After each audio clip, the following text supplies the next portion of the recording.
मुझे बहुत डर लग रहा है। निर्मल ऐसे बिना बताए कहीं जाता नहीं।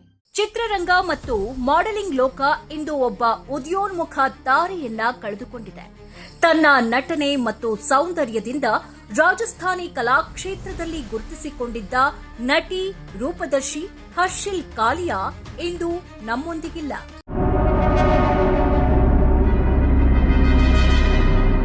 ಕೆಲಸ ಮುಗಿಸಿ ಮನೆಗೆ ಮರಳುತ್ತಿದ್ದಾಗ ವಿಧಿ ಅಟ್ಟಹಾಸ ಮೆರೆದಿದೆ.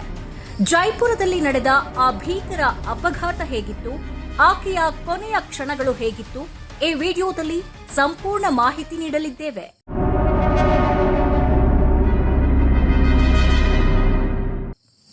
ಘಟನೆ ನಡೆದಿದ್ದು ರಾಜಸ್ಥಾನದ ಜೈಪುರದ ಶಿಪ್ರಾಪಾತ್ ರಸ್ತೆಯಲ್ಲಿ. ಸಮಯ ರಾತ್ರಿ ಸುಮಾರು 11:30. ಹರ್ಷಿಲ್ ಕಾಲಿಯಾ ಅವರು ತಮ್ಮ ಕೆಲಸ ಮುಗಿಸಿ ಕಾರಿನಲ್ಲಿ ಮನೆಗೆ ಹಿಂತಿರುಗ್ತಾ ಇದ್ರು.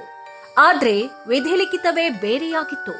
ಅತಿಯಾದ ವೇಗವೋ ಅಥವಾ ನಿಯಂತ್ರಣ ತಪ್ಪಿದ್ದೋ ಗೊತ್ತಿಲ್ಲ. ಅವರ ಕಾರು ರಸ್ತೆಯ ಮಧ್ಯದಲ್ಲಿದ್ದ ಡಿವೈಡರ್ಗೆ ಬಲವಾಗಿ ಡಿಕ್ಕಿ ಹೊಡೆದಿದೆ. ಡಿಕ್ಕಿಯ ರಭಸಕ್ಕೆ ಕಾರು ಪಲ್ಟಿಯಾಗಿ ರಸ್ತೆಯ ಎಡಭಾಗಕ್ಕೆ ಬಿದ್ದಿದೆ. ಸ್ಥಳೀಯ ನಿವಾಸಿಗಳು ತಕ್ಷಣ ಓಡಿಬಂದು ಕಾರನ್ನ ಸರಿಪಡಿಸಿ ಹರ್ಷಿಲ್ ಅವರನ್ನ ಹೊರತೆಗೆದಿದ್ದಾರೆ.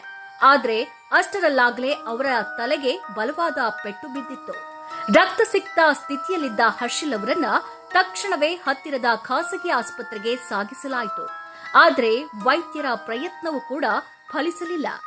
ಆಸ್ಪತ್ರೆಗೆ ತಲುಪುವಷ್ಟರಲ್ಲಿ ಅವರು ಕೊನೆಯುಸಿರೆಳೆದಿದ್ರು ಎಂದು ವೈದ್ಯರು ಘೋಷಿಸಿದ್ರು. ಅವರ ತಂದೆ ಪತ್ರಿಕೋದ್ಯಮ ಕ್ಷೇತ್ರದಲ್ಲಿ ಕೆಲಸ ಮಾಡುತ್ತಿರುವವರು.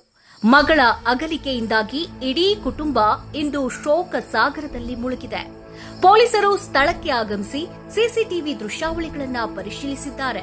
ಮರಣೋತ್ತರ ಪರೀಕ್ಷೆಯ ನಂತರ ಶವವನ್ನ ಕುಟುಂಬದವರಿಗೆ ಹಸ್ತಾಂತರಿಸಲಾಗಿದೆ.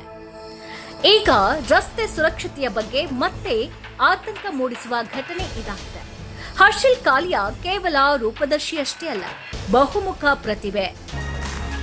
अभिनव ने मुझे बहुत मोटिवेट किया to give the perfect poses for the pictures. Crime next door ಎಂಬ ಜನಪ್ರಿಯ ವೆಬ್ ಸರಣಿಯಲ್ಲಿ ಅವರು ಅದ್ಭುತವಾಗಿ ನಟಿಸಿದ್ರು. ಅಷ್ಟೇ ಅಲ್ಲದೆ ಸುದ್ದಿ ವಾಹಿನಿಯೊಂದರಲ್ಲಿ ನಿರೂಪಕಿಯಾಗಿಯೂ ಕೆಲಸ ಮಾಡಿ ಜನಪ್ರಿಯತೆ ಗಳಿಸಿದ್ರು. ಹಲವಾರು ರಾಜಸ್ಥಾನಿ ಆಲ್ಬಂ ಹಾಡುಗಳಲ್ಲಿ ನಟಿಯಾಗಿ ಕಾಣಿಸಿಕೊಂಡು ಪ್ರೇಕ್ಷಕರ ಮನ ಗೆದ್ದಿದ್ರು. ಮಾಡೆಲಿಂಗ್ ಕ್ಷೇತ್ರದಲ್ಲಿ ಇತ್ತೀಚೆಗೆ ಅವರು ಸಾಕಷ್ಟು ದೊಡ್ಡ ಮಟ್ಟದ ಅವಕಾಶಗಳನ್ನ ಪಡೆದುಕೊಳ್ತಾ ಇದ್ರು. ಆದ್ರೆ ಈ ಸಾವು ಅವರ ಎಲ್ಲಾ ಕನಸುಗಳನ್ನ ನುಚ್ಚು ನೂರು ಮಾಡಿದೆ. ಒಬ್ಬ ಪ್ರತಿಭಾವಂತ ಕಲಾವಿದೆಯ ಅಕಾಲಿಕ ಮರಣ ಕಲಾಲೋಕಕ್ಕೆ ತುಂಬಲಾರದ ನಷ್ಟ. ಅವರ ಆತ್ಮಕ್ಕೆ ಶಾಂತಿ ಸಿಗಲಿ ಎಂದು ನಾವೆಲ್ಲರೂ ಆಶಿಸೋಣ. ವೀಕ್ಷಕರೇ, ನೀವೇನಂತೀರಾ? ಇಂತಹ ಅಪಘಾತಗಳು ನಡೆಯುತ್ತಿರೋದಕ್ಕೆ ಕಾರಣವೇನು? ಕಮೆಂಟ್ ಮಾಡಿ ತಿಳಿಸಿ.